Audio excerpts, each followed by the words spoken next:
The Art Beat, a weekly program putting you in touch with artists and arts events from the J.T. and Margaret Talkington College of Visual and Performing Arts at Texas Tech University. Hello, and welcome to The Art Beat on KLZK 105.7 FM. I'm your host, Peter Martins, and I have the privilege of being here today with the TCVPA's Student Success Specialist. Yes, we have one of those. We're very excited. I'm excited to welcome Jessica Murph to the show today. Hi. Thanks for having me. Yeah, great that you could join us, and I'm excited to find out about all of the stuff that you get to and maybe have to deal with along the way as you are helping students achieve success, as your title would suggest. Let's first find out how you came to this position. I think this is a relatively new type of position at the university, and then your background led you to take this position in our college. Yeah, so the position was created at the end of 2022. And before that, I was teaching high school art in the Lubbock area. And it got to that point in my career where I was just looking for something different, switching gears. And so in my job searching, this position appeared as a brand new project and a brand new concept here at Tech. And I was just like, that sounds perfect, because it was something that brought all the things I loved about teaching, the making the relationships, the building the success and seeing the students be successful without kind of that extra stuff that goes into being a teacher, the grading, the discipline, the all the things that you have to do.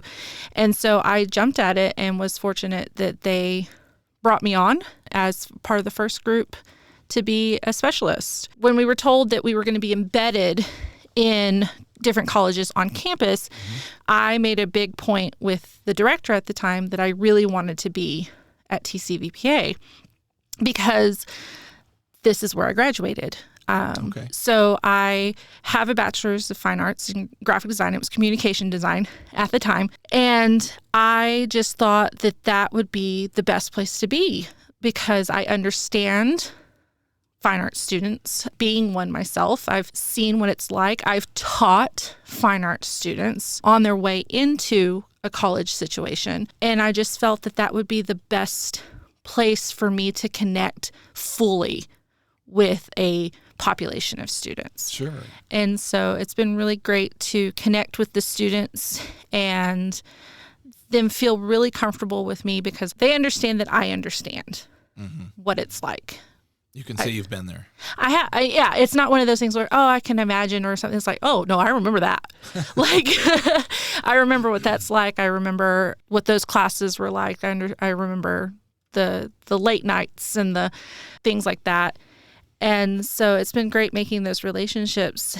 And I've also just loved the fact that there is somebody like me existing on campus because when I was getting ready for this job and we were training, we trained in literally everything that they could imagine because we didn't know exactly what we were going to be doing until we got in here.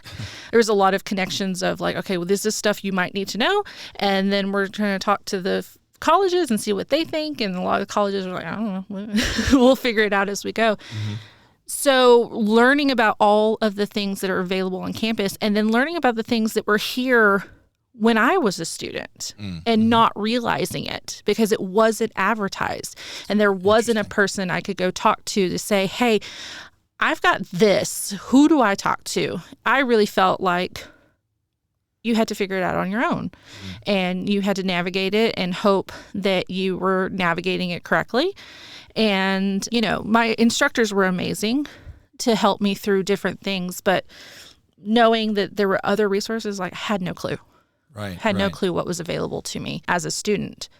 So I'm very passionate about saying, well, there's this. You should go talk to this person. So well, good. And that gets into the realm of kind of defining your position, which I was going to ask you about next. I think, a lot of our listeners, myself included, would, we think, okay, there's academic advisors on a college, right? We think back to our high school days. There's the guidance counselor, right? And they kind of helped you take the things you were supposed to take and all the kind of functional things. But it sounds like the realm that you're dealing in is kind of beyond that or around that. And I guess I can say as a parent of college students for the past several years, there's a lot more to college, it seems, than there used to be, or at least that would be than what would be covered by your average academic advising. So that's a sort of thing that it sounds like you're grappling with and connecting students across different degree programs and departments and such to yes, access. Absolutely. So one of the main concepts when this position was created was to not take over academic advising or to supersede academic advising. The academic advisors still do all of this is what classes you take, this is how your degree works, this is your progress, this is all that they still do all of that.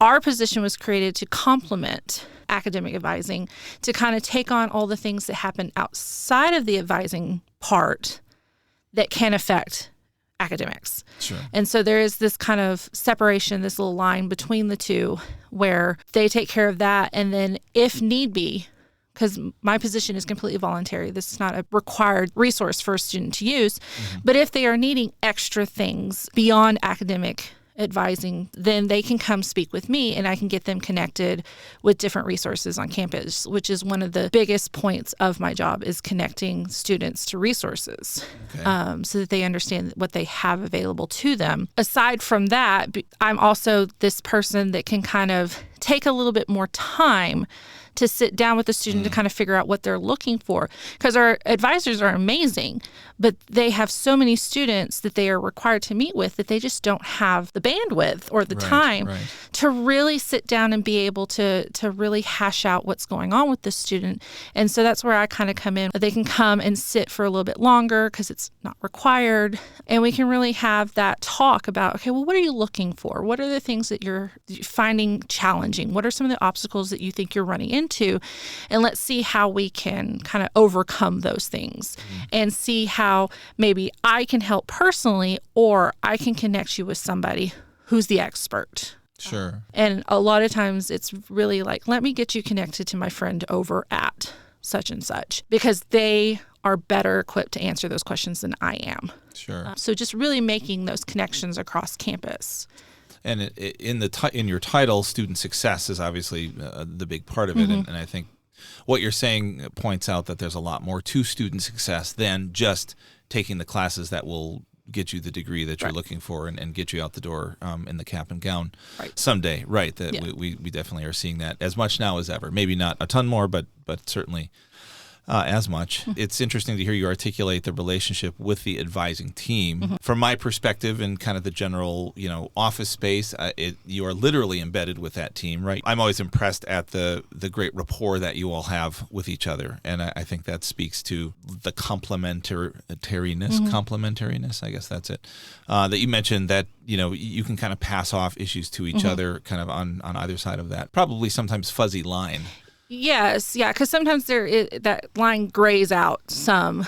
I am fortunate to be placed in the team that I am placed in with student success, where I do have constant contact or have availability to communicate with the academic advisors. Not every college uses their success specialists in the same way. They may not be directly connected or things like that, but we are all taking this job on as part of a village. We are the village trying to help figure this out.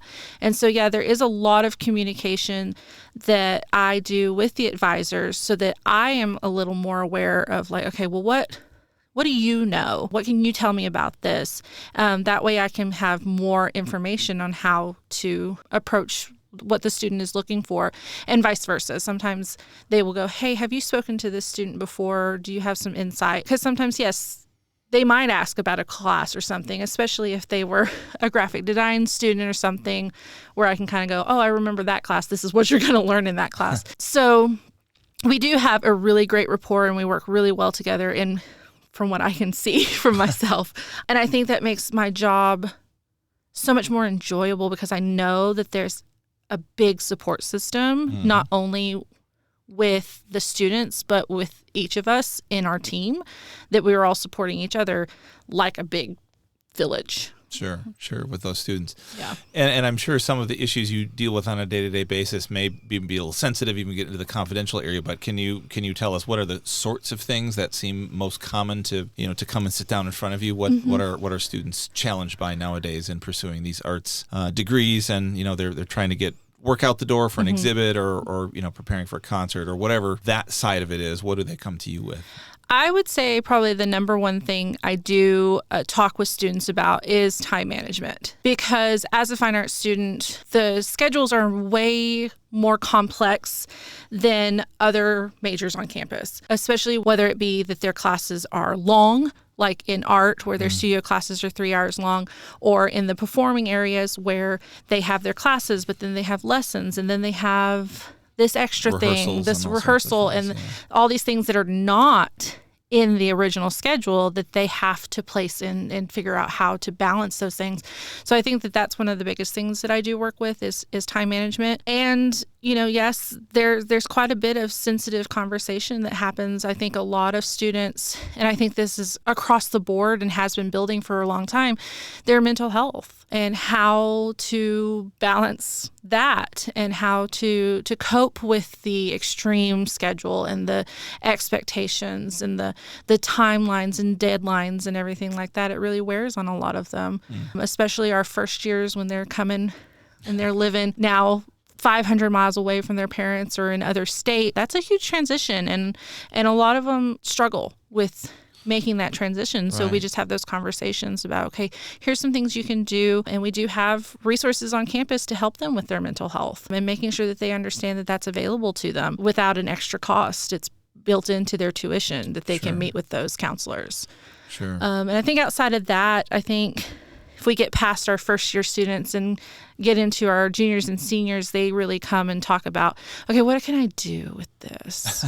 Okay, I've gone this far. I've gone this far, and now I'm kind of going, now I have to figure out what I'm going to do. And so we can kind of talk a little bit of like, okay, here's what you can look at. And then you can also talk, again, resource people and saying, well, go talk to the University Career Center. Sure. Because they can sit down and tell you everything that you could possibly think of to do as a career with the skills that you've built in this. So it sounds like you're really kind of start to finish here, right? You help the students who no longer have mom or dad telling them to, go to bed at night, all the way to the folks who are wondering what comes next and maybe don't have any other support network at home that has any idea what they're doing as far as a career or whatever. Right. So, That's great. So in addition to having these one-on-one meetings that I know you have with students to kind of counsel them individually, you are also very kind of proactive, getting out there, and it seems like kind of encouraging students to build a community, to have a community. What's that side of your job, and do you enjoy that as much as the one-on-one, and how does that schedule work, kind of ebbing and flowing throughout the year? Yes. So I, unlike some of my colleagues, depending on what they are kind of focused on, I focus a lot on that community part of this, and making sure that the students are connected to each other, because we are a small college, but our buildings and our classrooms are so far apart from everybody that we don't always communicate across disciplines. And so I like to come up with these little events where we can get together and I can communicate with them and get them connected back to me, but also connected to each other. So every semester I do what is called a create event, where I go to each of the buildings in our college and we have a little activity that is just a brain break situation that has no expectations. They can just have some fun, and we have some food, and they have the ability to just kind of hang out with each other. And if they need to talk and ask questions, they can. But it reminds them, it's like, hey, we're still here.